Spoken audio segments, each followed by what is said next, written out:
meeting of October 23rd to order. In accordance with the requirements of the open meeting law, please be advised that this meeting is being recorded and broadcast over the Lunenburg Public Access Channel and Facebook Live on the Public Access Facebook page. There is also a Zoom meeting that can be found on the agenda. That's found on the lunenburgma.gov website. And with that, if we can rise for the Pledge of Allegiance. I pledge allegiance to the flag Flag, United States of America, to the republic for which it stands, one one nation, under God, indivisible, with liberty liberty, and justice. justice for all. All right. I do not have any, well, I guess maybe I do have an announcement. Next meeting of the Finance Committee on November 13th will be our public hearing. You know, it's also when we will take initial votes on our recommendations against the various articles. We usually wait for the public hearing before doing that. Any other announcements? It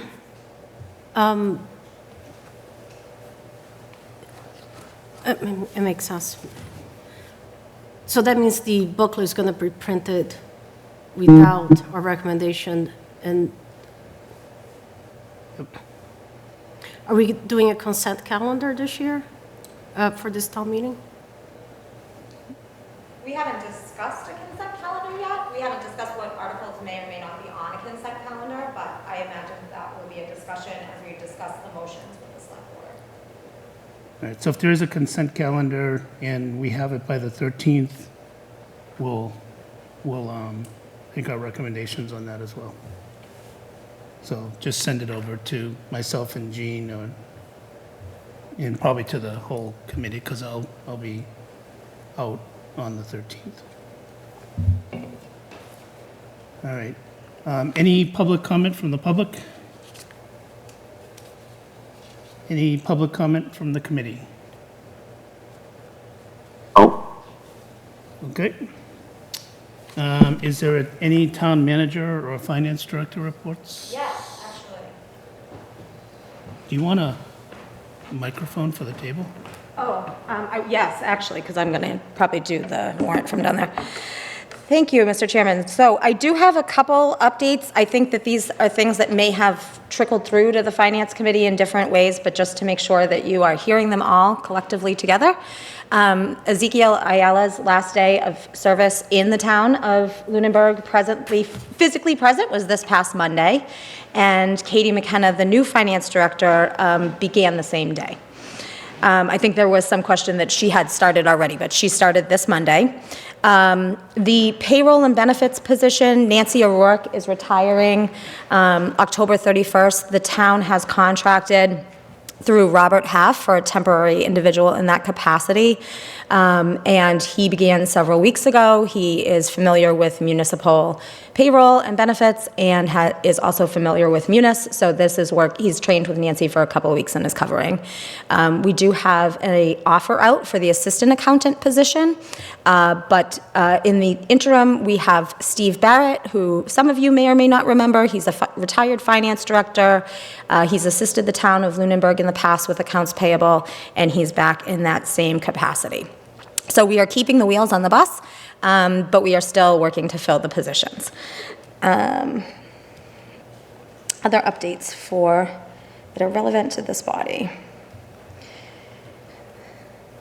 The town has also contracted with Eric Kinshirf CPA, who is providing transitional services to the town for the finance director transition. They had been, part of their task had been assisting with the year-end closeout, the FY25 closeout, in preparation of free cash certification by DLS. This week, we decided that they were going to take the entirety of the FY25 closeout, and they're going to complete that entire process on behalf of that town. What does this mean? It's likely that free cash will not be certified by special town meeting, but there are no appropriations planned from free cash at this town meeting, so there should not be an impact. The tax classification hearing is scheduled presently for likely an off-cycle select board meeting on November 25th. The classification hearing is a required annual step each year where the select board votes to determine whether there's a shift between the different classes of property, residential, commercial, industrial, and personal. This hearing does not increase or reduce the tax levy itself, but determines how the levy will be apportioned. This hearing must occur before tax bills are mailed out, and tax bills are to be mailed out by December 30th. And the last update that I had is that there had been some headlines that Governor Healy was pulling back the $125 million in local earmarks that were included in the FY26 state budget due to revenue projections not meeting the mark.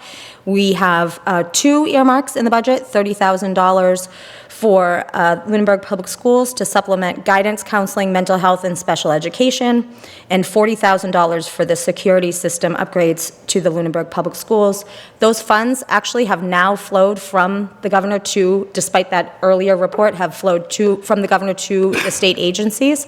I was contacted by Representative Scarsdale, thankfully, earlier this week, who informed us of that and said, get your requests for the funds in quickly, because they may not remain even though they were released. So we went ahead and made those requests, initiated that process. How much was the security one, did you say? 40. 40. It's a total of 70,000 between the two. And those are my reports. Excellent. Any questions? Okay. All right.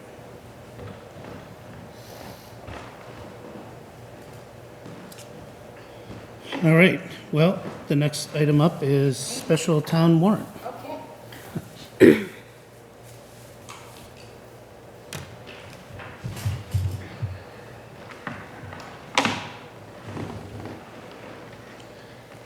So maybe the way we can do this is just, introduce the article.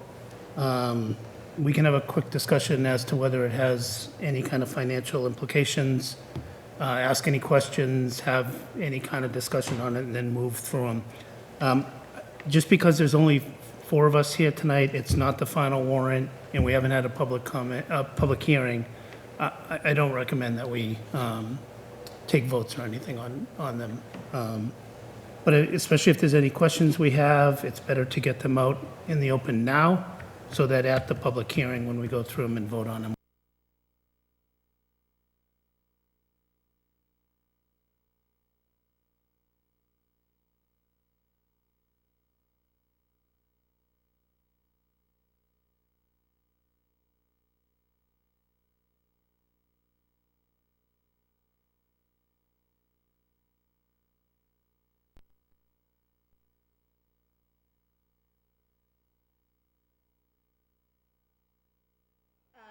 Article 2 is amending the fiscal year 2026 budget.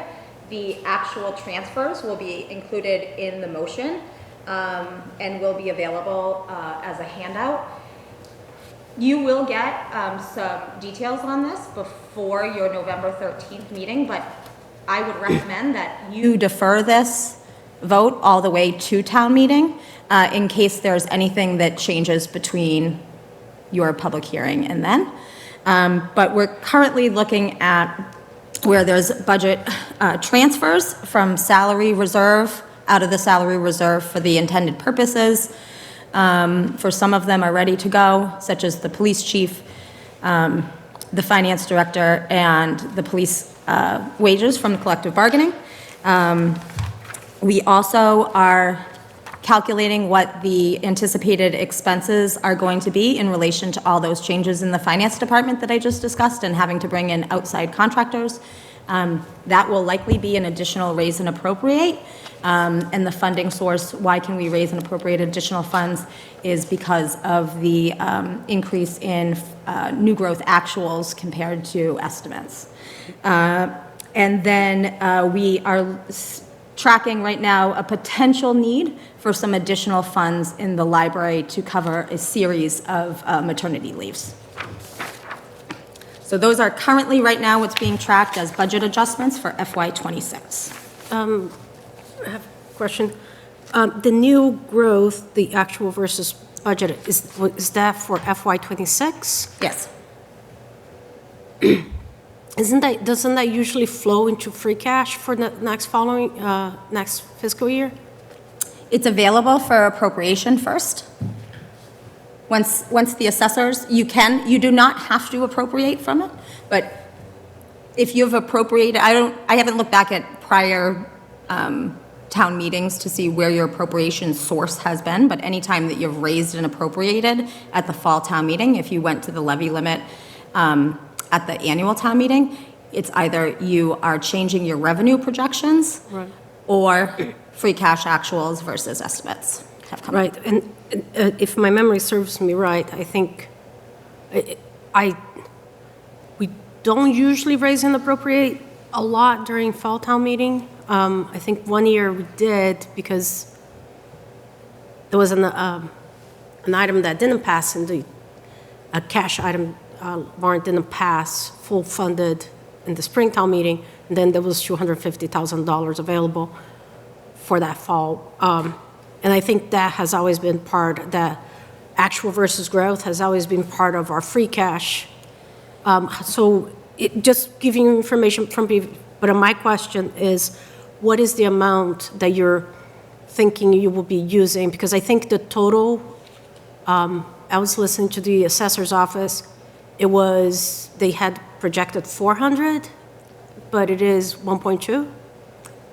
I have not heard from the assessor this week. We've been crossing kind of our schedules due to 2 different conferences, but I've heard that the actuals are substantially higher than Right. the estimates, which is typical. I think it's 400 versus 1.2, 1.3. I don't believe it was as high as 400, but we can certainly get those numbers, right? So we're raising and appropriating additional funds because these are 2 unanticipated, the salary reserve transfers are transfers. Those aren't additional Right. funds. But the coverage in the accounting office and financial positions and the library maternity leaves weren't being tracked or anticipated for us to be able to budget them. I understood. My question was, do you have an estimate how much of the raise in the? No, not at this, no, I said that we would be still working on getting those numbers finalized. We're working on that actively. What were you saying on the 400 versus? I think you that's- mean 1.2 million? I think that's what I heard. I listened on like 2.0, and I remember it was a big number, as the town manager suggested. It's a lot, and I remember them saying, "Oh, that's quite a bit," and so that's So all. like 800K additional than what we expected? So again, I know it was a big It's in number. that ballpark is what you're, That's For what some I'm- reason, I thought it was more in the 500 ballpark, but I haven't heard it directly. It could I'm be. not going to hold anyone to it, but okay. Yeah.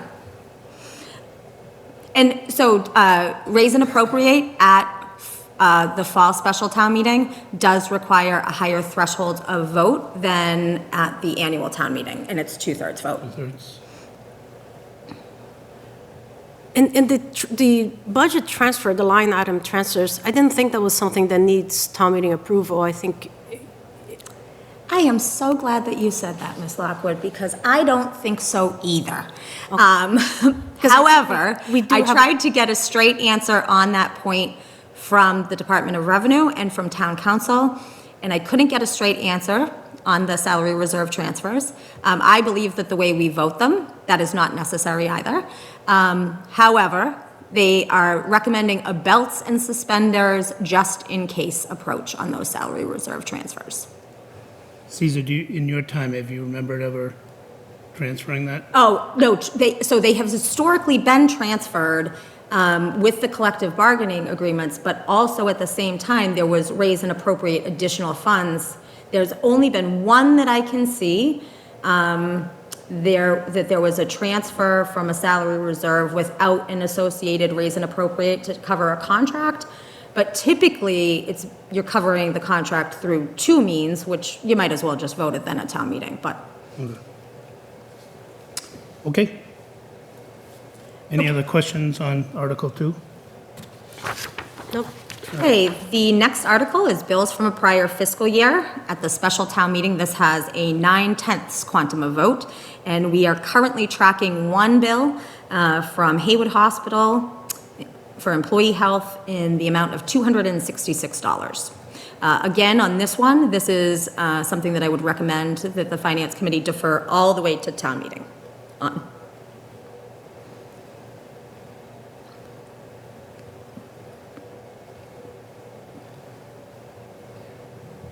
Okay.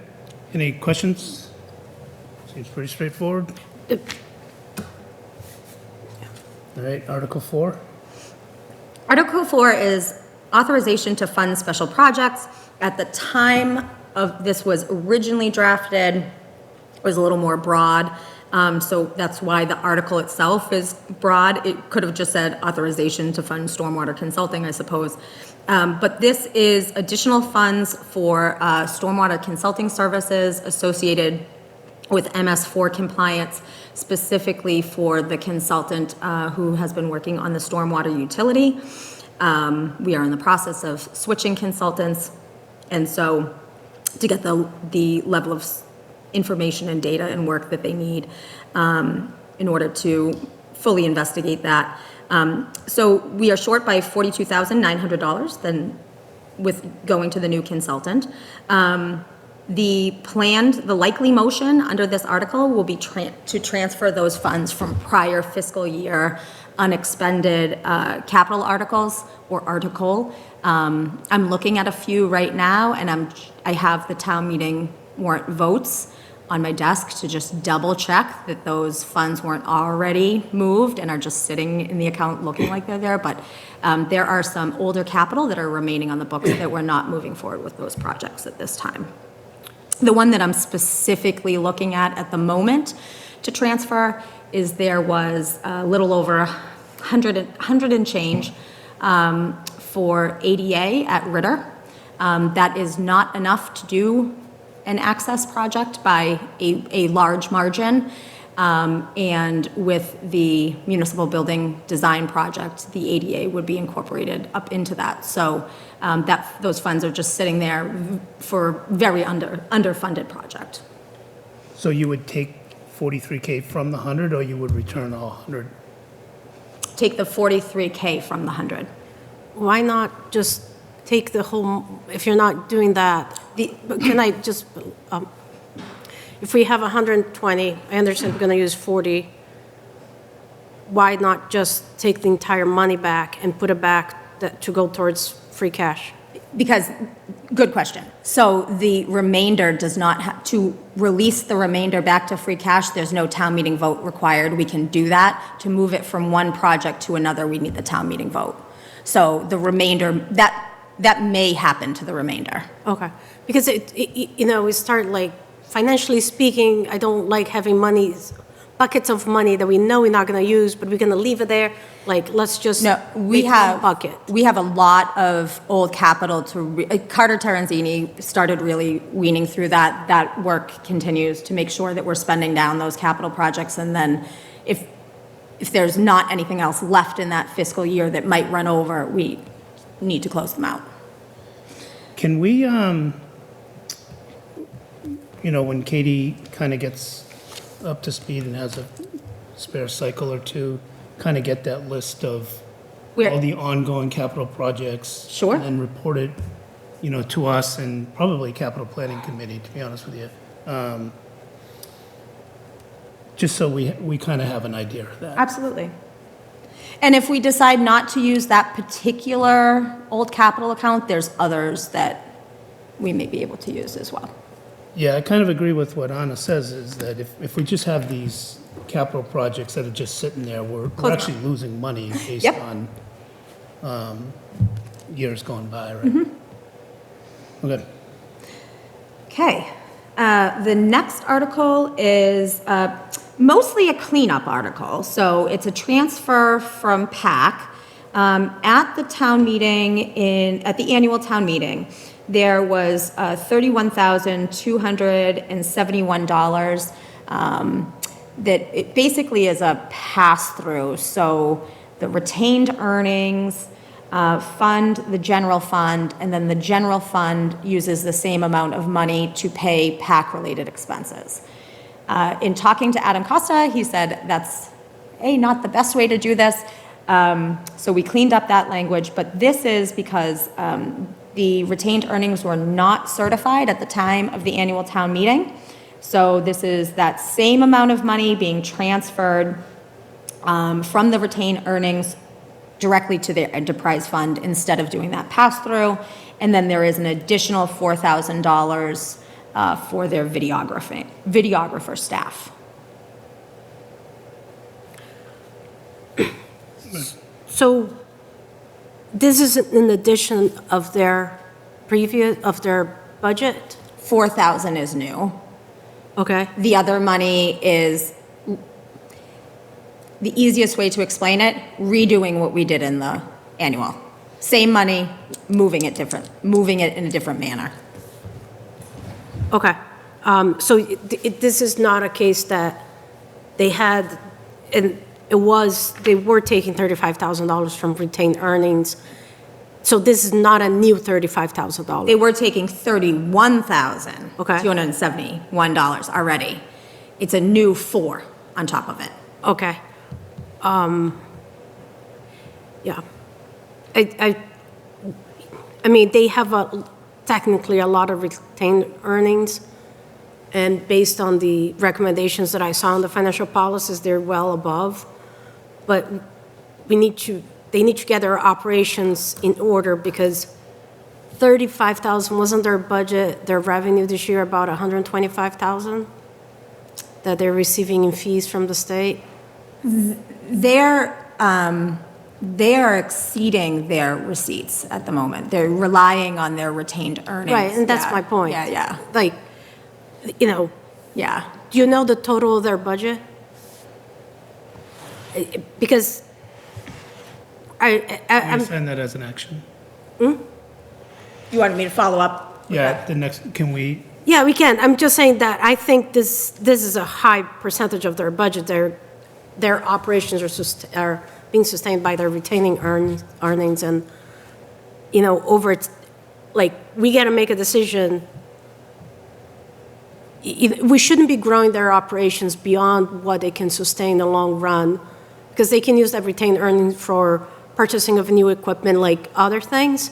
And if they're using that for operations, we should stop growing PAC until there is another, and that's all. okay. So I think that's a good topic when they're presenting their next year's budget. I think for $4,000, we've already approved the $31,271.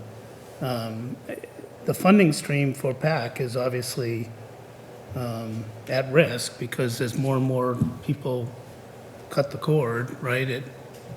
It is more and more on the people that still have cable as the source of this, so. Although there is legislation, as Mr. Steve will tell you, to change that to streaming We've been talking about services. that for a while, Yeah. taxing the streamers or something. Yeah, the 6 years I've been on. So Chris, I hear you about having that conversation during budget presentation, but we did that conversation during budget. I think that feedback needs to go in before they come in to their budget presentation. Because by the time they come with their budget presentation, they already made their budget around what they're planning to do. Okay. So So in the tri-board, maybe? it could be, sure. Did we review them in tri-board Not yet. already?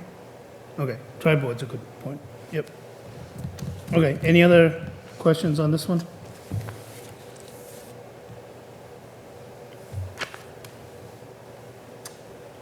All right, Article 6. Okay, so the next article is a transfer of $10,000 from the cemetery sale of lots funds to their capital article fund, and they are planning to use these funds to straighten headstones and repair headstones and other cemetery projects for them. At both, do you know, at north I do and not. south?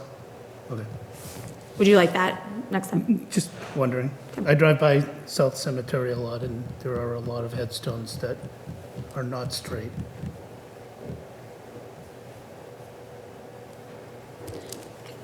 Any questions on this article?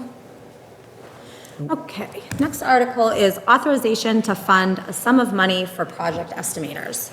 So the thought here is that we have experienced projects that we have good faith estimates for, that when we actually go out, because we did them internally, when we came up with those numbers internally, when we go out, we're finding that the bids are coming in higher. That's happened time and again.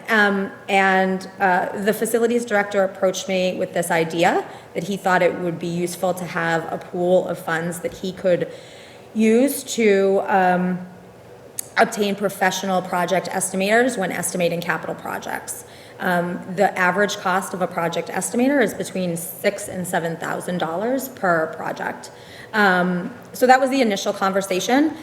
Since that time, it was expanded to include the schools who face the same problems. And so we came up with the $50,000 amount as just an estimate of what could cover potentially over the next 3 years. So these funds, by living in a standalone article, don't get tied to the fiscal year budget. You don't have to use it all in 1 year. You could use it all in year 2, for example. And similar to the stormwater article, the likely motion under this article will be unexpended prior year capital funds and that same ADA Ritter project, which here I feel is absolutely appropriate because we're illustrating the need for estimators in a low estimate. So where does this money live then? Does it kind of live in the capital Each budget? Each capital fiscal year has its own budget, and so the money sits in that budget divided by each project. Wait, this money is going to live inside? I'm sorry, I thought you were talking about where it was coming from. No, the 50K, like where was it? 50K will live in its own account. Yes, it will live in its own account. Is it like a part of the capital It's, account? It's an allocation. it's its own, it will be its own standalone article. Any articles that you vote like this that aren't part of capital, they live essentially by themselves But they're not tied to a fiscal year. they're not tied to a fiscal year. They're tied to a To- use, Right. And tied to the town meeting vote. right. To Who would be responsible for expending the money? I mean, I know that various directors would, but would you be responsible for making sure that it's? Yes, the approval through the town manager. Okay, so this would do about 7 or 8 Yeah, projects? yep. Okay, have you worked through like which ones you would apply this to? Like, I guess No, it sometimes wouldn't, there's things that, you know, a department head says, this is the best thing ever, and then it comes before a capital plan, and it's like, you know, 26 out of 25 projects. so, I'll give you an example where one would be very helpful right now. Chris is working to estimate the full asbestos remediation at TCP in the area that's being decommissioned. And it's taking a lot of his time, and it's a best estimate. It's the best estimate that he can come up with, but he's not a professional asbestos remediator. I'm not against the idea of it, I just don't want to spend $6,000 on a project that really has no hope of ever being funded. Like if we're off doing the dozen projects on Brooks House, we're wasting a lot of money, right? Of course. That's an extreme example maybe, but you get my point, right? So what's the process? I think that the town manager is gonna have to make the decision on what projects a project estimator makes sense on in collaboration with the facilities director of either the school and the superintendent in that case, or the town. Okay. Any other questions on this one? will the DPW director also have access? He will have access, but he does have some funds in his operating budget that he can use for this same purpose. So if he were to exhaust those funds, then he could access this as well. I think that though would be the goal, is that if this works, that we would want to put into the operating budgets of the annual operating budgets, are we only doing 3 a year? Then let's put in 21,000 into the operating budget. Are we doing 2 a year, 14,000? Right. Because I don't think that every project will require, an estimator of this level. Right. All right, any other questions on Article 7? All right, Article 8? Okay, the next article establishes but does not fund a special education reserve fund. And so this is an adoption of an MGL. The purpose of the fund is to help level out the tax impact for unanticipated or fluctuating special education services. There's some specific rules about how much money can go into the fund. The fund cannot have a balance that exceeds 2% of the annual net school spending of the district. And then the funds can be transferred out without going to town meeting by a joint majority vote of the school committee and select board. And the funds also carry over from year to year if not utilized. When you, is 2% net school funding include Monty Tech? No, I do not believe so, no. I do not believe so. I was going to ask, what is net school spending? Is that just the money that's raised and appropriated through tax funding? Is it the foundation thing? Is it the? I'm going to do the best that I can with this and ask that you ask this question of the superintendent. But it's essentially that net school spending is the total amount of monies that are spent by the town of Lunenburg on schools. So that includes things that are living outside of the school operating budget. So Capital? anything. Huh? Capital plans? No. Capital projects? No, like benefits that are being administered through the town, the time of that benefit administration through the town can be included. Retirement payments too? Good question. I'm not 100% on that. This is net school spending, though. This is a Dr. Fortuna Okay. area.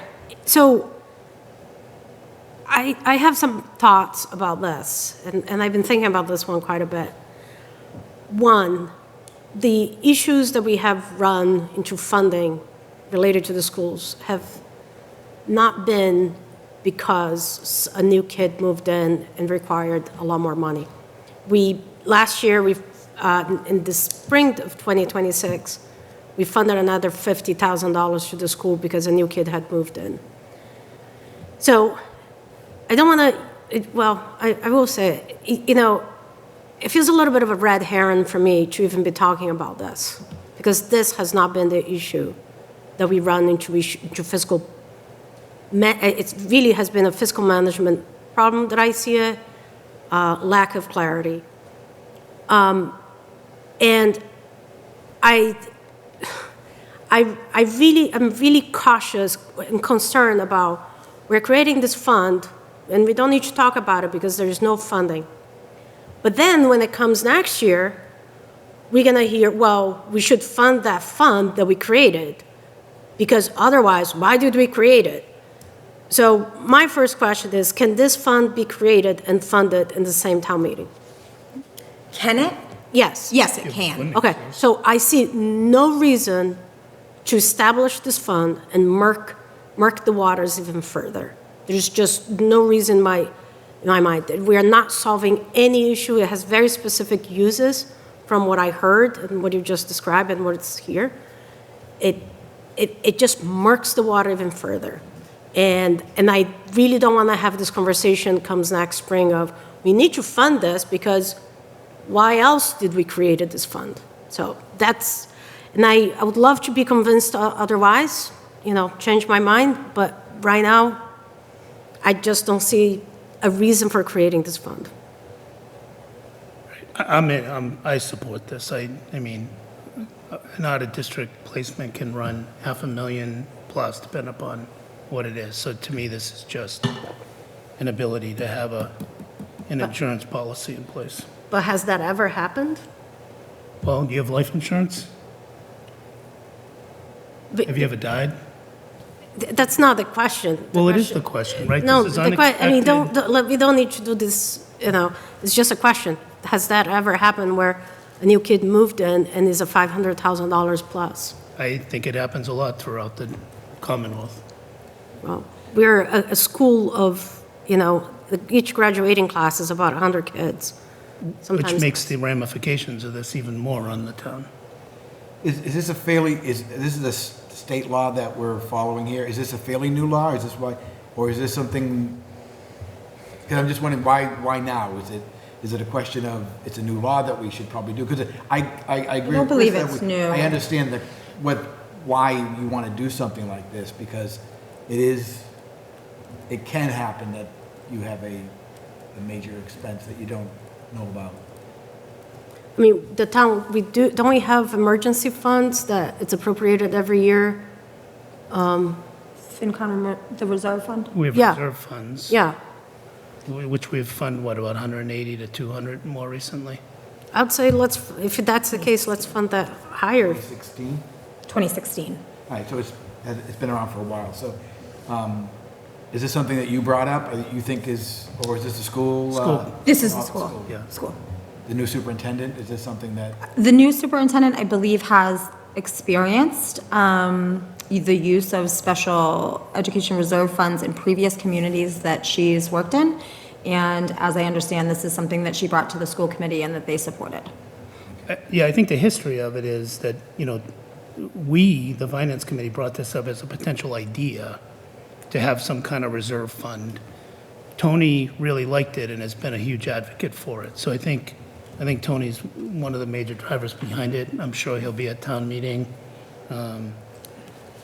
So I think this is something we should vote on, even though there is no direct financial impact associated with this one article. I do think of finance committee, because there is the future, we're setting up a structure for the future that is finance related. So when the time comes, we should make our recommendations known. I am a fan of it, though. I do think it's like just having that money available.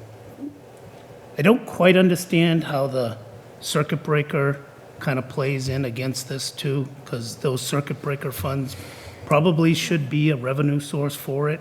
If you deplete it because of something, you should probably replenish it with circuit breaker funds when they become available. So it's not some kind of windfall back into the schools for that 1 year. So I think passing this should come with some level of policy or something else associated. I don't know if it's school committee policy or select board policy on how to deal with circuit breaker funds. Circuit breaker is exclusive to the school committee. Yeah, school. I will say that I don't know where the school committee is on this one point in particular, but it had been raised as somewhere as a thought of somebody, that the entirety of the school budget that remained at the end of the year, any surplus, excess, 100% of that be the funding source for this. I have stated privately, but I'll state publicly that that is not something that I would be in favor of for a variety of reasons.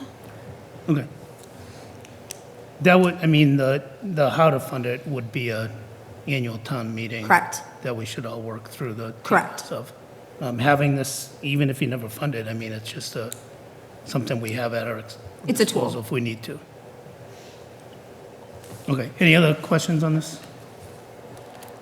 Okay, the next one is the 41A property tax deferral article. This, we're already doing 41A property tax deferrals. This is a program that allows seniors to defer their property taxes until they either sell the home or pass away. And the town doesn't lose those deferred property taxes. We just collect them at a later point.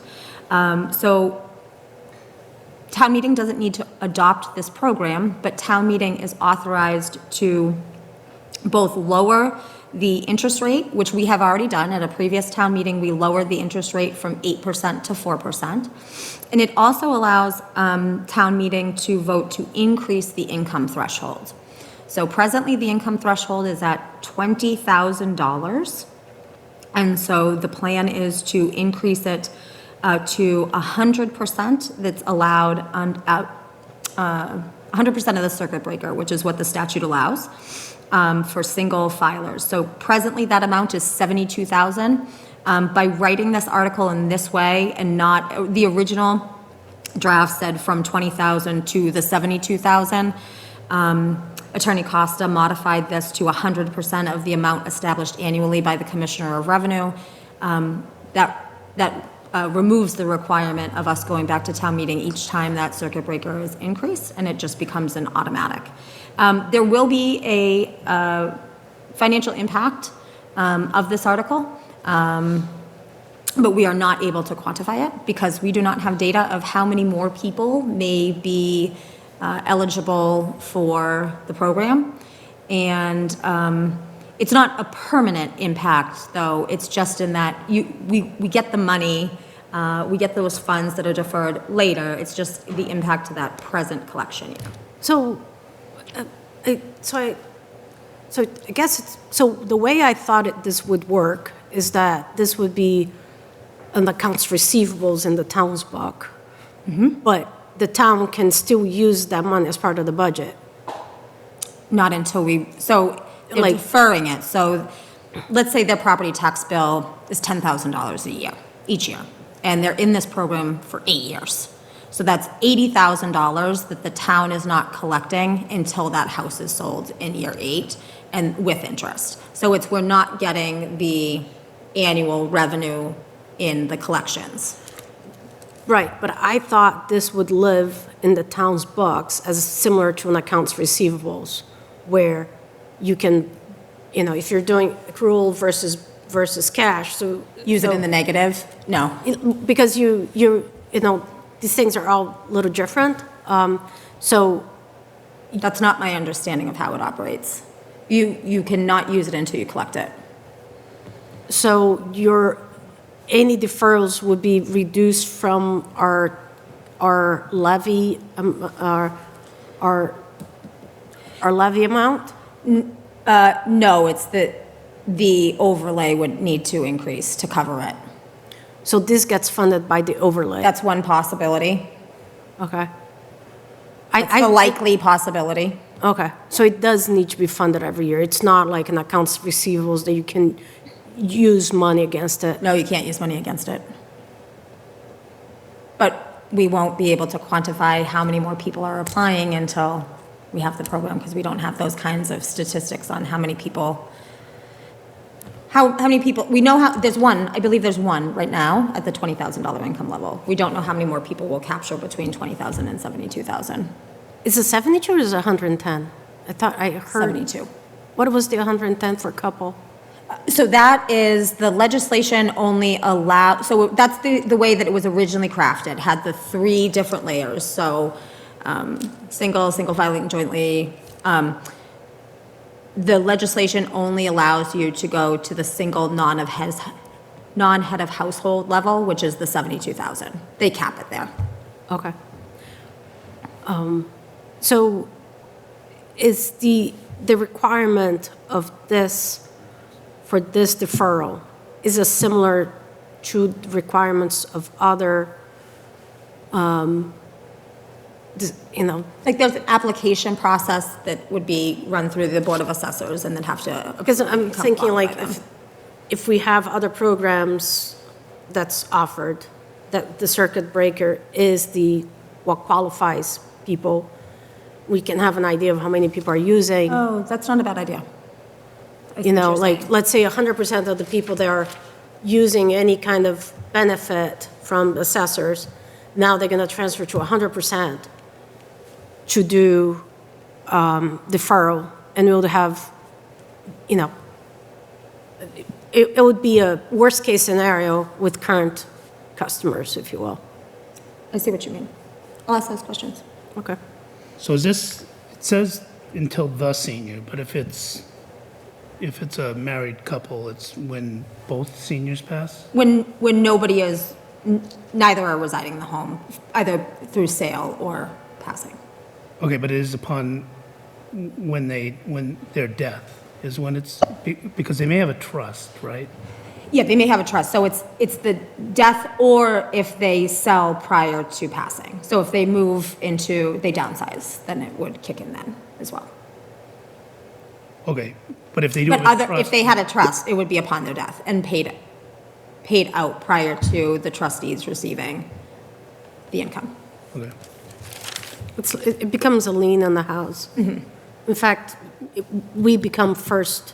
Yes, primary, yeah. But we have the tax lien is always first anyway, Yeah. beyond anything else. Yeah, but this one, I think this one is more of a lien, because if they have a mortgage, they need to get permission from. Subordination or. Yeah. Yeah, exactly. Okay. Any other questions? All right. All right, Article 10, All right, I think the next couple are mostly non-financial, so I'll go a little bit quicker unless you want me to slow down. So the next one is to obtain an easement over the portion of land that currently has our ramp outside this building on it. We do not own that land. We have a license for it right now, but this is to obtain the easement. The next article is to transfer the care, custody, and control of Kids Kingdom and the land, and its land from the school committee to the select board. can I, just a question on that. So are you gonna come out of this with a map that shows the definitive lines of what the school committee owns and what the select board owns? Let me share my screen if I may. If I can.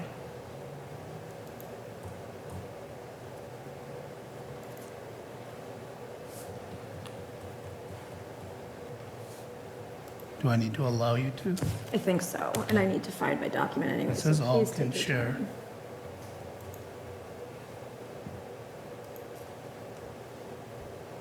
There is a map already.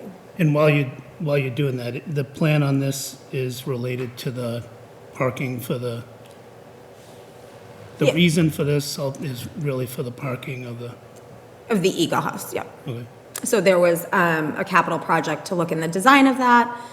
That, we haven't hired anybody yet to do that design work, but it has been proposed that the possible location for the parking would be where Kids Kingdom presently is.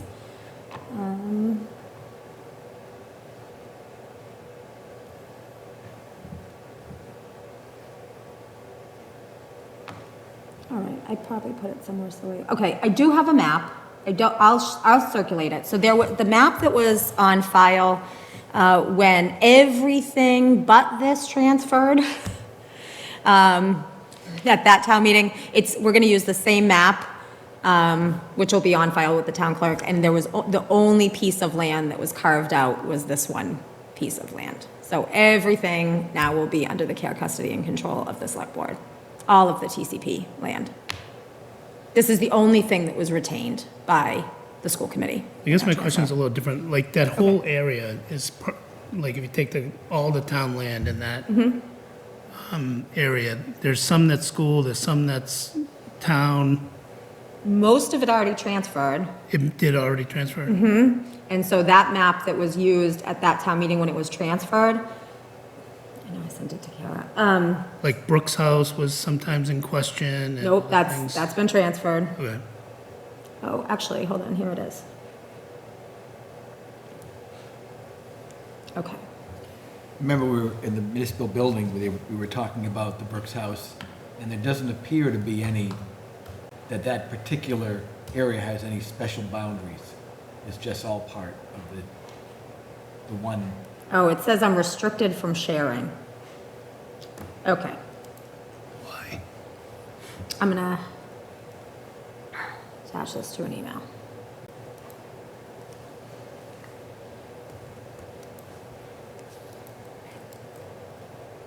Chris, if I send it to you, can you drop it in the shared folder Yeah, for everybody? yeah. I don't need to see it right now, I don't know if Okay, anyone so else. this is the map that was used at the last town meeting when the transfer of everything else was transferred. And it said, on this map, it says playground retained by school department. So everything else transferred that was on that parcel except for this. Okay,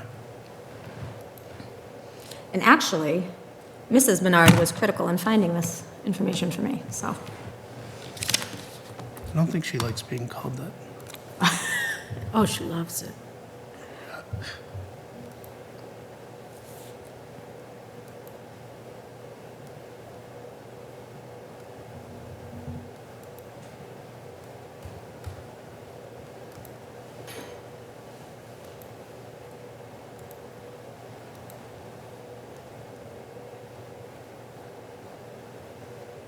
Oh, there you go.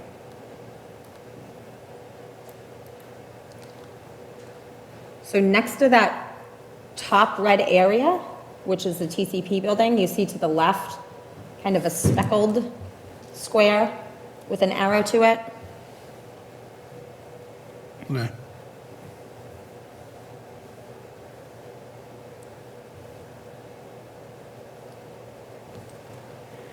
Right here. Are we filing this with, Town clerk. And online, so that people can look at this map, and it will be. no, the registry of deeds and Oh, stuff? I'm sorry. Yes, we will. So Okay. this, right here. That's speckled. Okay. I guess my point being is, if we're going to go through the effort of filing with the registry of deed, let's make that whole thing right if it's not right. If it's already otherwise right, then that's fine. But I just recall that at one point it was, There's been a lot of confusion around who owns what in that area. Yeah, we should just get it cleared and, in fact, like there, anyway. If you look at, I think the town has some properties that we could unload that's been on the books forever, and we don't use it, and, I don't disagree with you on that one. say it again? I said I don't disagree with you on that one. You disagree? I don't disagree with Oh, you on okay. that one. okay, any questions on Article 11? Nope. All right, Article 12, Okay, Article 12 changes the notice requirement for town meeting from the booklet that we are currently using to a postcard advising folks that the town meeting warrant is available and where it is available. And does not change that time, so it's still the 14 days prior to the town meeting, but just changes it from the booklet to just a notification. It says notification, it could be a letter, but we're contemplating a postcard. So is the plan that if someone wants a booklet, it gets mailed to them? If somebody wants a booklet that is not able to access it online or pick it up in town hall or library and the other buildings, we will absolutely mail it to them. Oh, and that's not going to generate the unintended consequence of people calling and requesting and your executive assistant having to go mail I- out these booklets? I don't believe so. I've been in 2 communities where we've made this change, and that's always the concern, is this loss of access. And in both of those communities, we've said similarly, 2 maybe folks will need it mailed to them. Those folks, your town meeting voters know how to get their warrant, typically. But we don't have a problem mailing, even if it's 50. It's the comparison and not having it by that date. That's one of the biggest things of this, which this committee has really understood, is that the mailing and having to get it to a professional printing company really pushes the timeline for what gets in that book and what doesn't get in that book. We would have another week. for it. Yeah, I hear you. I love the idea that, people that are not plugged in, that listens to the assessor's office meetings, and the wage work. I love that everyone gets that booklet at home, and they have that opportunity to decide if there's something that they feel strong and passionate about and go. You're increasing a step for people to do that. It's the beauty of it. Well, because now they got to go to a website, they got to find it, reading it. Like I personally, you saw I came with the printed paperwork today. So I I hear what we're trying to do. I love how Lunenburg's town government is very close to the people. And I feel like, these things that take it away, I don't love it. That's it. I think it's, sure, not everybody's going to like this. This Right. certainly has a fair amount of people that may not like it, but I do believe it was a recommendation of the Budget Task Force. And I did speak to a colleague yesterday at a conference, and she just kind of remarked, we were talking about how this article had the potential for some controversy, that they just sent out their postcards in their town that had a QR code on them, and she was able to see how many people clicked through that QR code to actually go, and it was like 30. Right. Even though it mailed to the whole household. So, I mean, you can take that data point to argue that probably either way, that people aren't going to click through, or that people Right. are going to just put it in the recycling bin, because, It's a postcard, but that's, I mean, it was really interesting, actually, to go to the post office shortly after the warrant went out, and your town clerk was over there ferreting out booklets out of the recycling bin, because there were so many that went from people's PO boxes directly to the recycling bin. but then there is the 300 people that I show don't up dis- at a town meeting that receive those at home, and anyway, it's, All right. I will say, again, I'm a fan of it because it adds time to it. And then the question is, this will also save money, right? I mean, how much is that, the cost of mailing 5,000, printing and mailing 5,000 booklets? Off the top of my head, I want to say it was between $7,000 and $8,000 for the annual, but I can get that exact bill. Okay. And there's no implications on like the,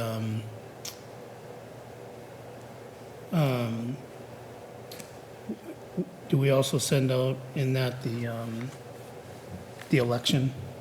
That, or is that's different, right? The election warrant is isn't it? That's not that same mailing, right? Yeah, so the warrant for any town meeting with report and recommendations of the finance committee, together with the warrant for the annual town election, shall be posted to the town website and available at town hall. Okay. So, And then the notification of the date of town meeting and the availability of the warrant will be mailed to each dwelling. okay. Okay, I'm a fan of it. 13? All right. This is a planning article, a zoning article. It does have financial impact. So this is the MBTA Zoning Act compliance article, where we are zoning as of right, high density, but this does not require anything to be built. And the density is 15 units per acre. We are, or the planning board is proposing to zone this over an area that already has a residential apartment complex on it, Tri-Town. And so what would be the impact of that to Tri-Town? In the future, if they decide that they need to renovate or would like to renovate, they could build slightly denser than they already are, but not substantially denser than they already are. But what happens if we don't do this? And this is why there's a financial impact. So if the town does not vote in support of this article, and this is the last opportunity, the first and last opportunity that the town has to weigh in on this article, we will likely lose state funding from a variety of grant programs and other initiatives. I was reading it through and hoping to see a map of where they're zoning. They talk about the overlaying on the purpose, sex. It says far right zoning, family, this zoning, blah, blah. The map will be on file with the town clerk, not, So there will be a map once, okay. The other, I know there was a court decision that the rules for the 3A were not properly disseminated, published, blah, blah, blah, blah, and they had to redo it again. And has that process gone through? As far as I know, it has. That was, Because that was gonna, so there was the kind of bellwether case testing whether or not this act itself was essentially an unfunded mandate to municipalities and whether municipalities could say no. Because originally it was,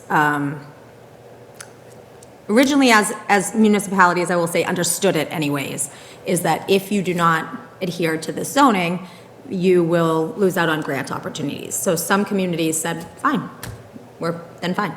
And then the state sued them. So this was the case testing that, and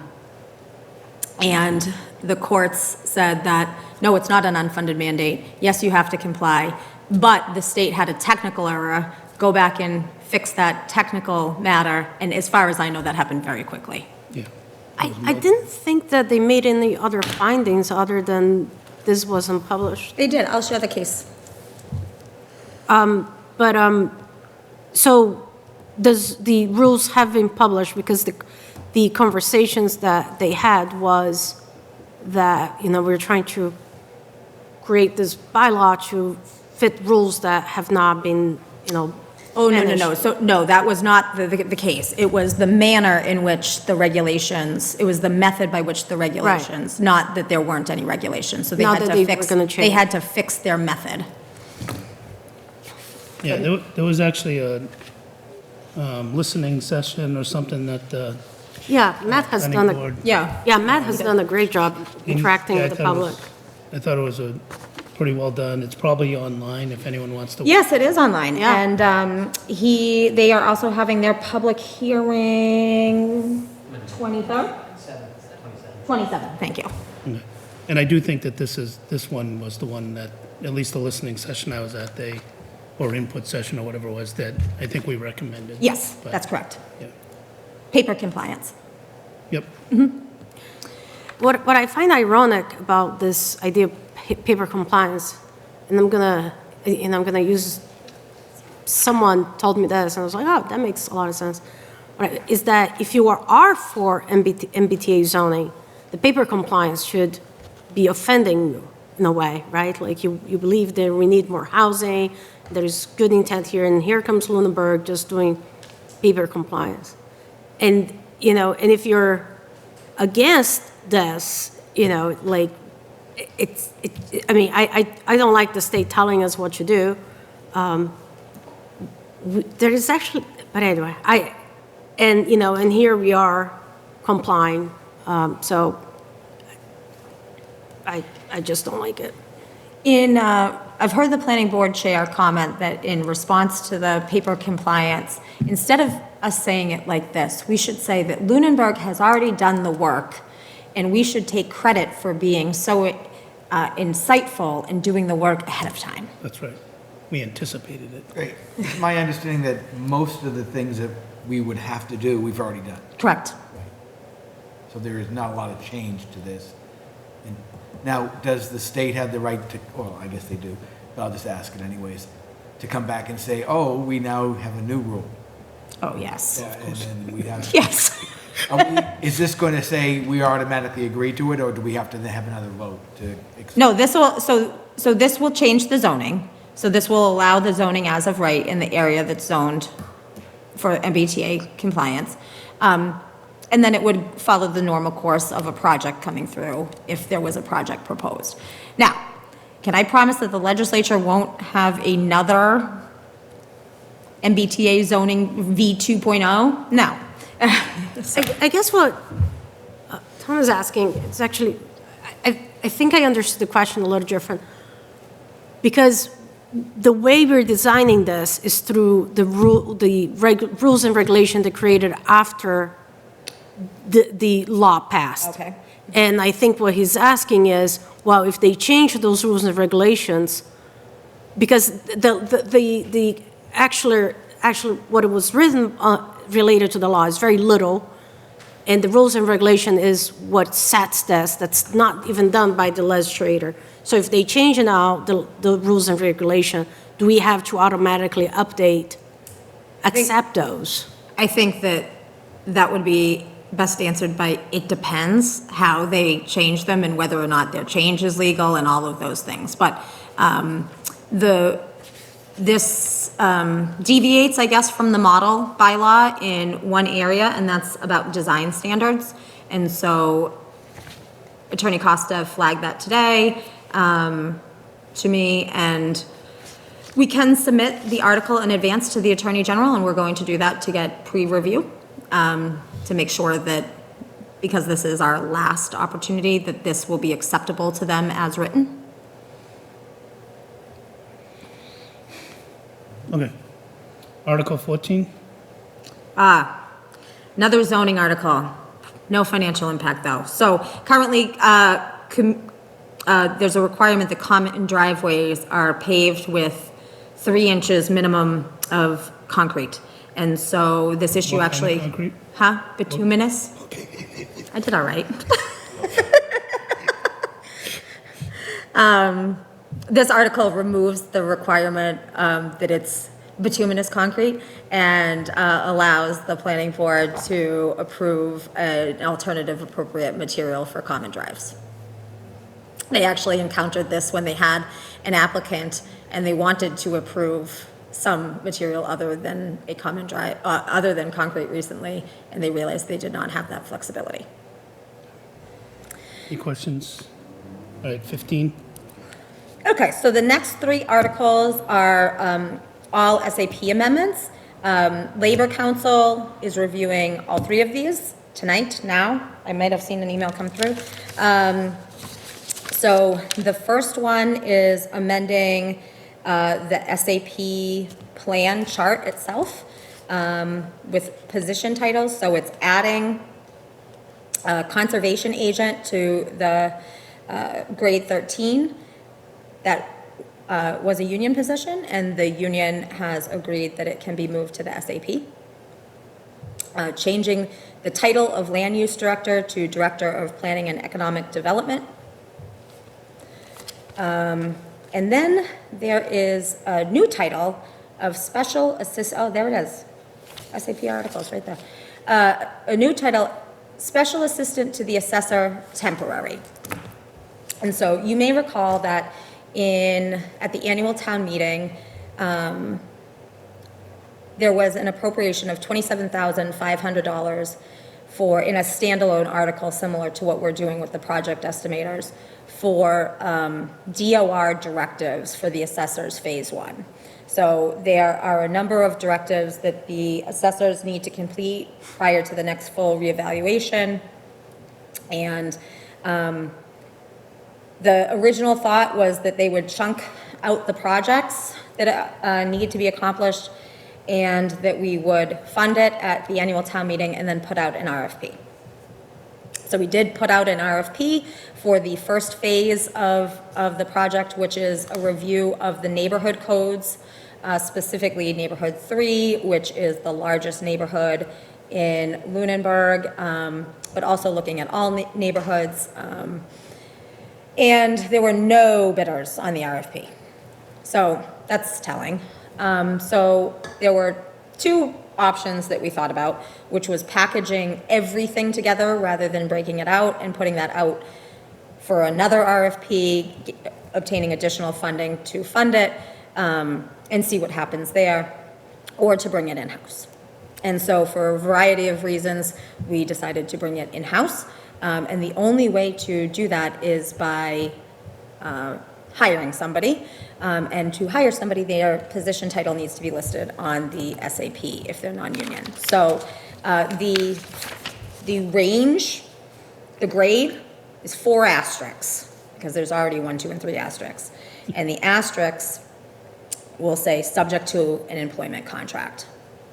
So we're essentially taking this is not a regular type employee, so they're not going to have holiday pay They're not getting benefit time, they're a temporary employee, so all their terms and conditions of their employment will be outlined in the employment agreement as opposed to being put on a grade.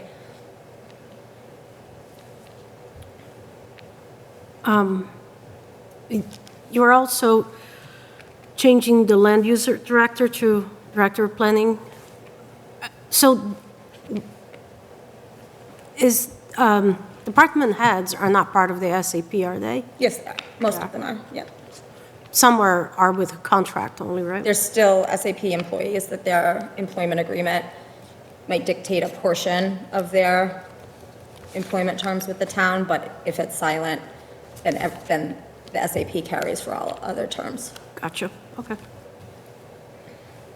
All right, any questions on this? All right, 16? Okay, so 16 and 17 were originally 2 articles. They have been broken apart into 2. The full language of the articles they're each 17 pages long. So you have those in those separate documents. I think one is called SAP Personnel Board and SAP Everything Else. So those full documents will be available like the other documents, but not printed here. The first one is a host of benefit changes and other terms and conditions of employment. This will have a financial impact. I have not seen the final draft back from Attorney Terry, and the change in the vacation particularly is something that, based on how he finally drafted it, we're going to have to transition folks from the vacation system that we currently have to the vacation system that we're planning to move to, and there is a cost associated with that. So I need to look at what he has sent me back just a few minutes ago to be able to quantify that cost. But there is a large variety of changes to this, and without seeing his edits, I don't know how much folks want to go into that. You have, I think, a chart that was previously provided outlining all of the changes to each of the sections. Happy to go through that if you'd like. So we have that available to us if we want to review it prior to next week, or next meeting, sorry. Otherwise, Yeah, if folks have questions, please let me know. Otherwise, I'll quantify what I believe the financial impact to be before your next meeting. So I started reading, but I couldn't finish everything. I like updating, benefits and make it more friendly for employees, and I think those changes are pretty straightforward with their goal. I'm not crazy about the Personnel Committee elimination. That's not in this one yet. Huh? That's the next one. Oh, sorry, I thought you said the next 2, and there was only 2 left. Yeah, the next 2, but I thought we were only talking about this one. Oh, okay, so go ahead. I thought you talked about No. both. right, Go any ahead. other questions on 16? Where do we find this? Where do we find the changes? You have the document Oh. that what's the type? SAP, there's 2 SAP documents. Give me a second. And what, they were emailed to us? So Jay, they were emailed to us earlier today, and I put them in the meeting material 2025, 1023 folder as well. Okay. It's SAP for town meeting changes other than Personnel Committee. Is that the file? Other than Personnel Committee is the one, and then the next one is the Personnel Committee, yeah. Yeah, so all that, in addition to this, is in that folder. Meeting Okay. material folder. All right. Can we go back to 15, please? Sure. Regarding the land use director change of title, isn't director of planning and economic development kind of 2 different positions? The land use director, as it was, as the job description had existed, and it no longer exists in this form, oversaw the building commissioner, the conservation Yeah. agent, Yeah. and Am I missing anybody? At one point, it covered the Board of Health. That at some point was stripped away. But this there should not be somebody between the building commissioner and the town manager. That's very not typical. Planners, we have been told in our last recruitment that the land use director and the way that it was set up was a factor in why we weren't receiving applications. It's very not typical to have a planner overseeing a building commissioner.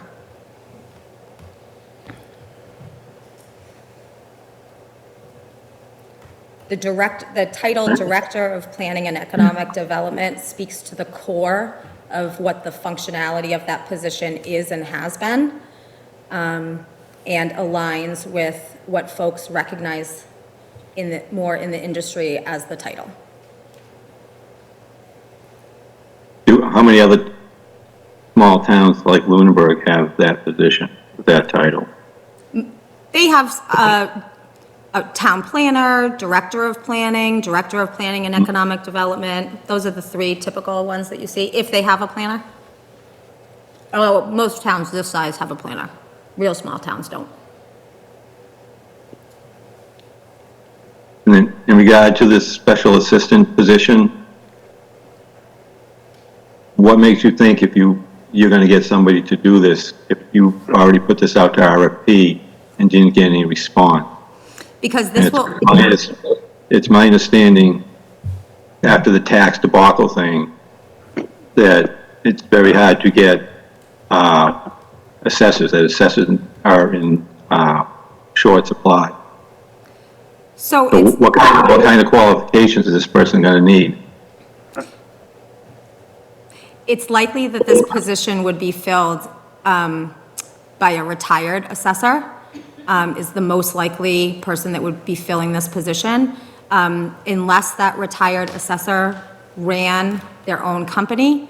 They most likely would not be bidding on an RFP, where they may be wanting to work the amount of hours that they could work and still maintain their retirement benefits. Is there an hourly figure been established? No, it will be subject to an employment agreement. And if you can't find someone to fill the position? Then we'll be back coming up with another creative solution.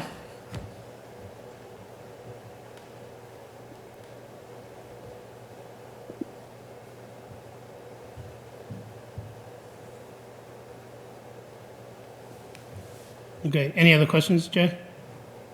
No, not right now. Thank you. Okay, thanks, Jay. Okay, Article 17.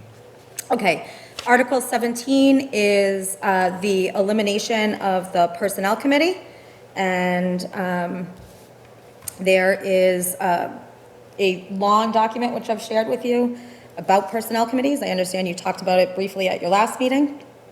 But the growing trend is that once a town switches to a town manager form of government and/or obtains staff that is dedicated to the human resources functions, that the role of the Personnel Committee shifts.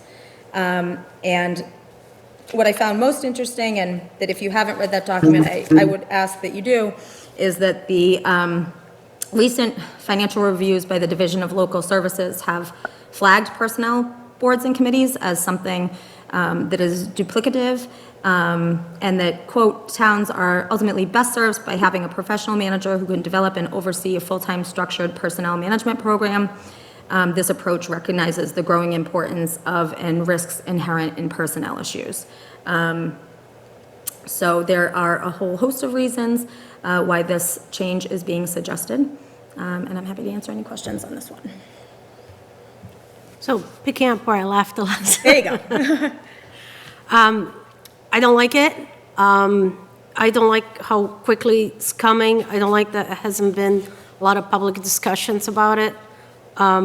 I think there, I don't see the rush on getting it done. Like you have said before, everything, when we don't have a personnel committee, defaults to you. So, if we hold off for another 6 months and see, push down this to the bylaw review and see if there are what other options exist out there. It sounds like you watched the last meeting. I did not. Okay. Groton has gone through the same thing, and they retained the personnel committee. They rewrote everything to change it so that it's a lighter lift for the personnel committee. But it kept, from brief reading, because I didn't have time to do a lot of research, it seems like, the people, because it's a town, direct government, right? By still keeping that structure, that functionality, it still has that people's, the citizens of the town still have some close, has a hand on overseeing and talking. And, so I would be curious I'm glad that you did the work, and it sounds like Julie did some work. And I think it's probably, likely where we're going to end up, but I would wish that we would have time to discuss this, discuss other options, and see where we land. If everything's functioning right now, I personally don't see the rush. And it's taking government away from the people's hand, the citizens' hand. And usually speaking, I'm never gonna really have it's never gonna be my preference, just generally speaking. So, those are my thoughts.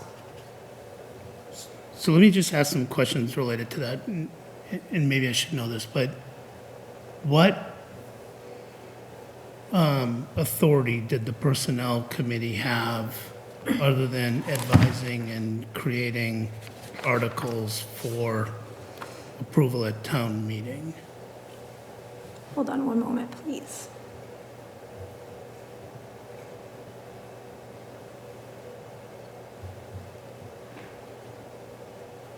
Okay. And in the document that you guys have, or I shouldn't say you guys, the document that this committee has, entitled the Personnel Board Background and Information, you have a chart that's embedded in that document. So the Personnel Committee had the following charges. They can, under Section 70-2, issue, amend, or revoke administrative orders for the purposes of giving effect to the provision of this bylaw, and for the purposes of giving effect to this provision of such other bylaws and votes of the towns pertaining to personnel administration as such committee may be responsible for administering or enforcing. I did reach out to the town clerk and ask if there had been any administrative orders ever on file. I have not heard back on that. It's been a little while, but I know she had some surgery. I'm not aware of any, though. What is an administrative order? I have no idea. Okay, but they could give them. They could. I'm assuming that it's a memo that further outlines or orders some element Okay, that they're allowed under the plan. They shall have access to all facts, figures, records, and other information relating to the personnel of town departments under 70-2. I don't know what all facts, figures, and records are, but I will say that certainly gives me substantial concern. seems like everything. Yep. Under 70-5, they may tentatively add new job titles and descriptions to the SAP, establishing grades with minimum and maximum wage or salary brackets, and reclassifying existing jobs, essentially prior to the next town meeting. Any actions that they take must be approved by the Finance Committee and Select Board, and action must happen at the next town meeting. So the practical example of that, the conservation agent position coming onto the SAP, I could have done it now as well, but you don't have to wait to town meeting as long as you go to the next town meeting to do it. I just don't know that makes a whole heck of a lot of sense to hire somebody into a position without knowing town meeting's vote, only to find out that town meeting might actually not vote in favor. 70-6 determines that a reclassification will be consistent with the provisions of the SAP. 70-7, maintains written job descriptions in the jobs or positions in the SAP describing the essential functions, requirements, and duties. Every 3 years, review the wage and salary schedules of all positions in the SAP and recommend to the Select Board any action deemed desirable to maintain a fair and equitable pay level. Approve one or more step rate increases at the time of promotion upon recommendation of the department head. The chair and the chair alone of the Personnel Committee consult with the town manager on hiring employees beyond the minimum of the rate range of the job for which the new employee is hired based on the employee's qualifications and experience or marketing conditions. So the town manager has authority to hire a step one. Above that, you would need to consult with the chair of the Personnel Committee. I'm not sure if that means they need to approve it or not.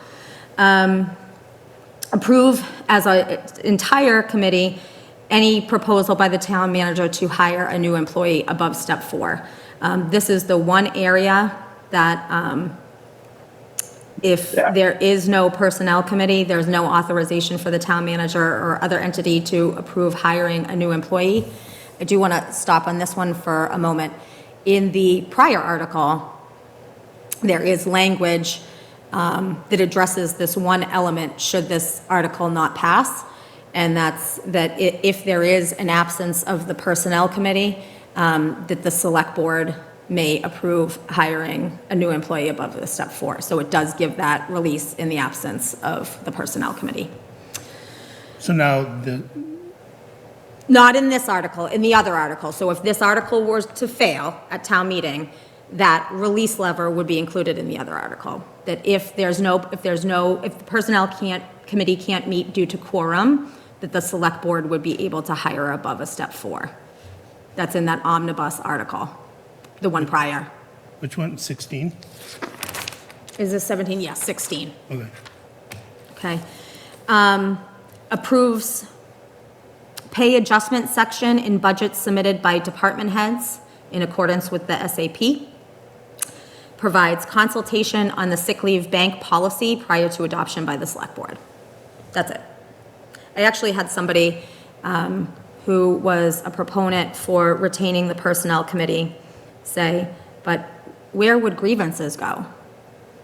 And that's not something that's currently being heard by the Personnel Committee.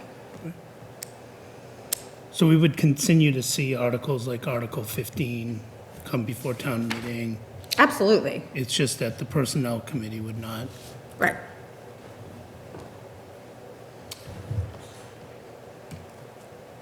Okay. Any other questions, comments, statements about this? Seems like we'll have some potential debate on that one. I don't know that there'd be a financial impact on that, right? I think there's a financial impact on the other one, but not that one, in my opinion. I mean, 16, yes. I mean, we're changing, the structure of who makes decisions about hiring above a step. 4. Yeah, so But it would, I do think there is a financial impact on how we operate. It does have. So, okay, so we can have that debate on the 23rd for our, 13. 13th for our recommendation. Or I should say. are you going to be all- here? No, Oh, lovely. and I'm not calling in either. All right. Okay, so that's all 17 articles. Any last comments or go-backs or requests for information between now and the 13th? Can I just go over the list to make sure that, of requests, that I have everything? Okay, Okay, so on articles, the capital list and outstanding balances, PAC, budget and total breakdown, location of cemeteries, whether it's both. How many people, How many people are using the assessor's program currently, and get some data derived from that? The bill from the annual town meeting booklet mailing. You want to see a copy of the map for the MBTA zoning, and a copy of, and a link to the case Well, you sent the map. for MBTA. Oh, MBTA, sorry. Yep. So I did find our new growth for FY '26 had been projected at 400,000. And looking at the, I'm just trying to think and they said a lot of that it was, the assessor said, a lot of the new growth, the unexpected new growth is based because of the good work that the new assessor has been doing, Linda. She has found a lot of issues with our houses that hadn't been properly, like, finished, didn't make it through, or there were discounts that were put it in there. Functional obsolescence. Yes. So it is 1.3. It's, I'm just reading. 1.3? That's what they said. Waiting, I mean, I can play the I heard, so, recording. I was in a conference yesterday and I heard, when you come back and talk to Linda, you're going to be happy. Right. Responded with inspection, so other, sent a letter, new record card, no, not that one. The assessed value, so 979, that's the new total for new growth. Oh, So that's- 979? So that's that, but then they go on and say, personal property, was 398 instead of 60. So between everything, it came to 1.3. That is what I understood, and that's what I'm reading here. That between new growth and personal property that they always underestimate was 1.3. Okay, So you can just so, get confirmation of that for, I will. What new construction have we had come online that would generate that kind of funding? Oh, it's little things, decks, additions That's that not, work how we no, have. that's not new growth. New growth is Yes, it a is. development. No, that, That's personal That's property. based off building permit. new growth. That doesn't generate 1.3 million. Small additions do not generate 1.3 million. A lot of decks, Mike. So you're correct that it does not, that 1.3 is not only decks, but you're incorrect that decks are not included in new growth. And so all, That was the 398. That was at 390. no, deck is not personal property. Personal property. Nope. Okay. Okay. Well, we don't know yet, so why don't we wait till we get the final, you're gonna get the final report from the assessor at some Yeah. point. So, but from my understanding, they found either, it wasn't properly put down, No. or they didn't apply for a building permit when they should have, and. So first of all, your new growth is always estimated conservatively. Right. Intentionally.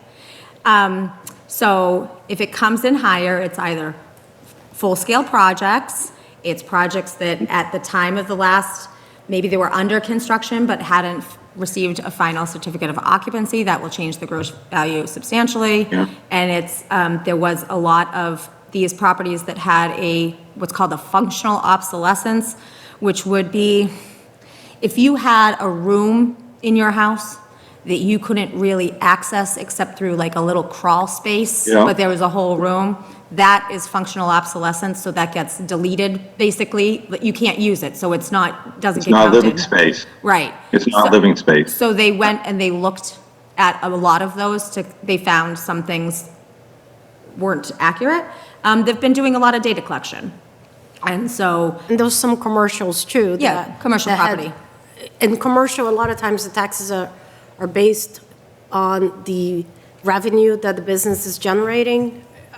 Some that's part of it, yep. part of it. Yep. So like if something had been entered a long time ago, but the business now has turned around, that was also a problem. do you think it'd be reasonable to have some kind of summary of how this Sure. 1.3 came about? Yes. And then if you could just mail that Sure. prior to the meeting, I'd be interested Absolutely. in that as well. Any other questions, Jay? That has not been certified yet, though, right? Jay, I'm going to repeat what I said. I don't know. I'm hearing this through third party. I have not had a direct conversation Okay. with the All assessor right. this week.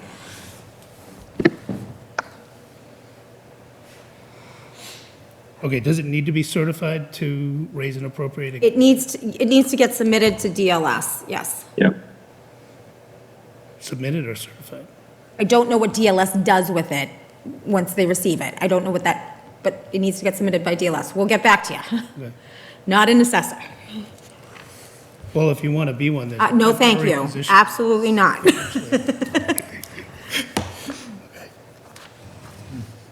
Okay, any other missing requests?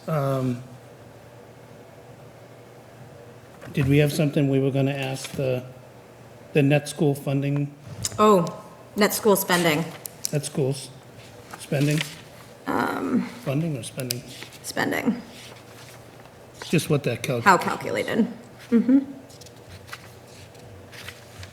Okay. And then just that action of the request for, not related to this, but of all the capital Yep. projects. I actually think it's kind of related, so, you're going to be spending some of it, so, potentially. Which brings us into the next business, which was the fiscal '26 first quarter. I just called it actuals versus budget, because that's kind of all we really received, was a one-pager of the actuals versus budget for both the school and the town. I did talk with town manager earlier in the week, and one of the things that these first quarter reports probably need a bit of work. And I think once Katie kind of gets up to speed and uses, her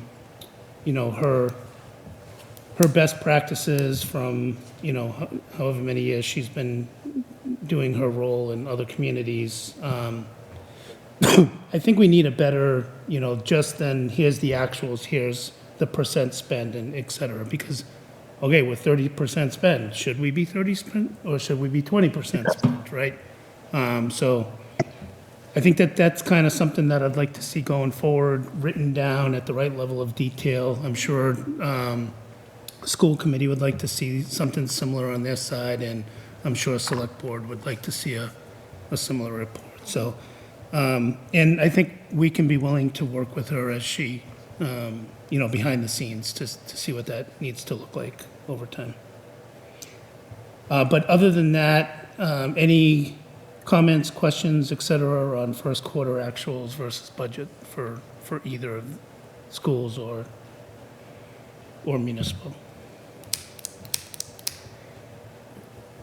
No.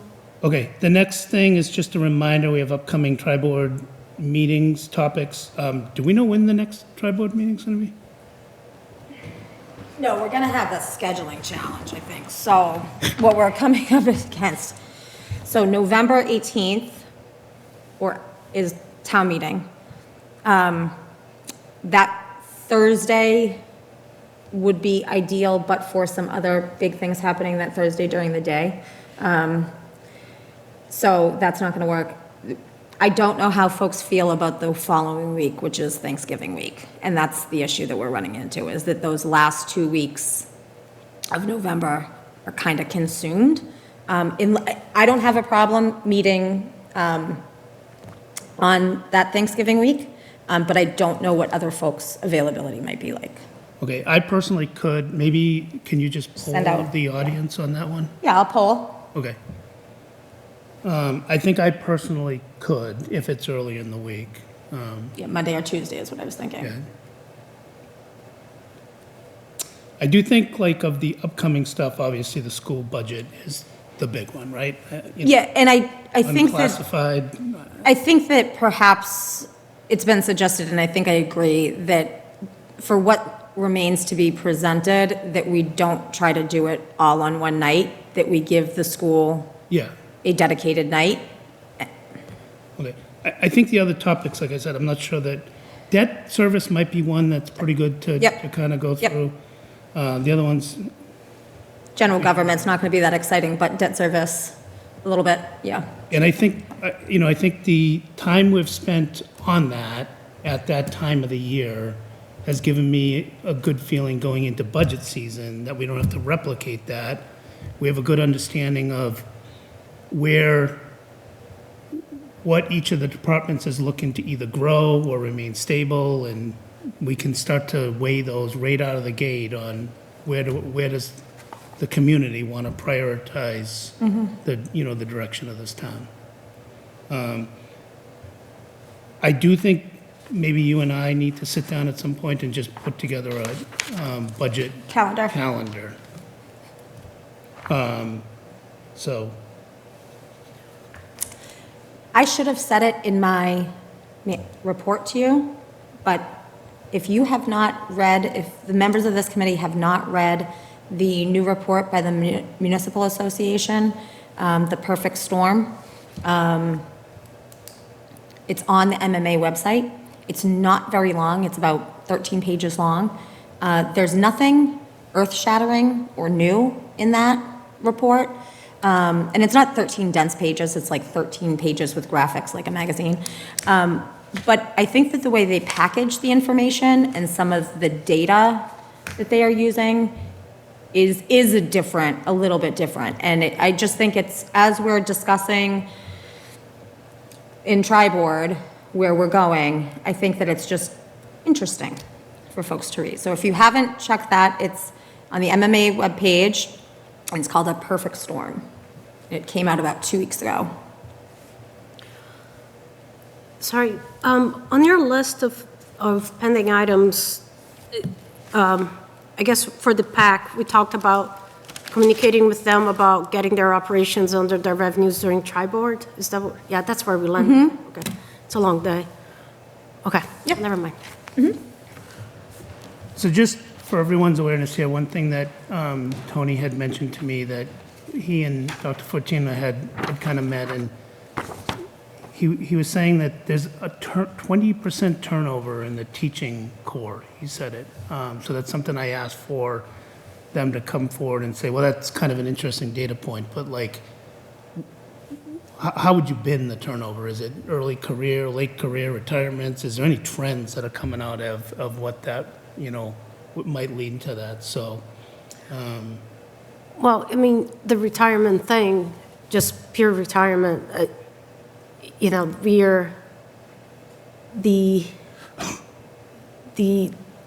late baby boomers are retiring, like, anyway, there's a lot of nuances there that I don't want to get into it right now. but that's just speculation. Is it retirement? Is it? Right. people No, I'm with seeking you. New opportunity? Like, let's get to a little bit more data associated on that, so maybe Exactly. we can take action, or not, right?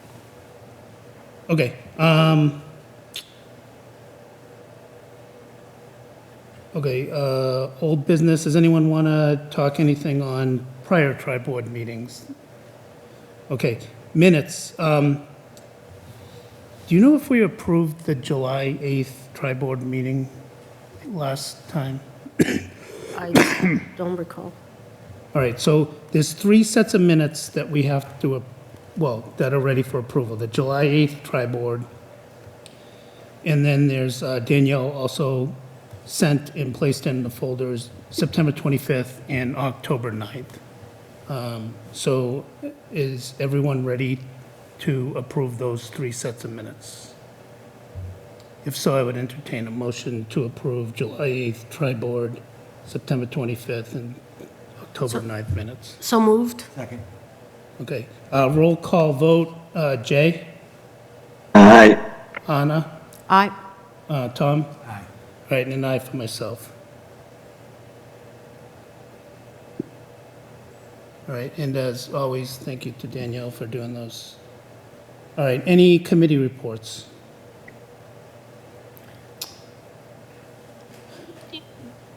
Okay, So, I don't think we have committee assignments, do we? I don't remember recalling committee assignments since I joined back in February or January whatever I joined. We don't have to address that today, but that keeps my head. So now I told you It's out of my head. Okay. I mean, I think we certainly have some because we're on certain committee boards, right? Capital planning has not really met yet. That would be one report maybe I should have made. Tom's on the building committee and you're on certain committees as well, right, outside of this. But yeah, maybe we do need to go back through that. The other question is, do we want to reorganize? We haven't reorganized for a year. And I will say that being chair with my work schedule is pretty difficult. I guess maybe willing to do it for the remainder of the year, but I'm not sure I'm going to be able to continue to do it after that. I'm actually up this year too, at the end of this year, so I don't know. I'll have to decide what I'm going to do. So maybe we do need to assign committees and do that kind of stuff at a future meeting.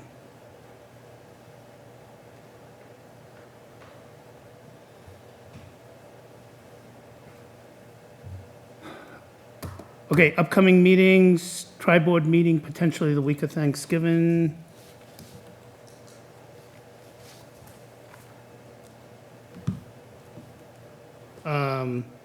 November 13th is public hearing. I'll need to post public hearing, and I think you need to do something.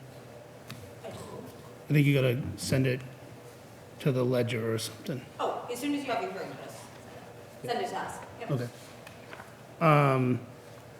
Special town meeting on the 18th. Is there any public comment from the public? I lost track of Zoom here. Any public comment from the committee? Nope. All right, and with that, at 9:03, I'd entertain a motion to adjourn. So moved. Second? All right, roll call vote, Jay, Aye. Anna, Aye. Tom, Aye. aye for myself. Thank you all.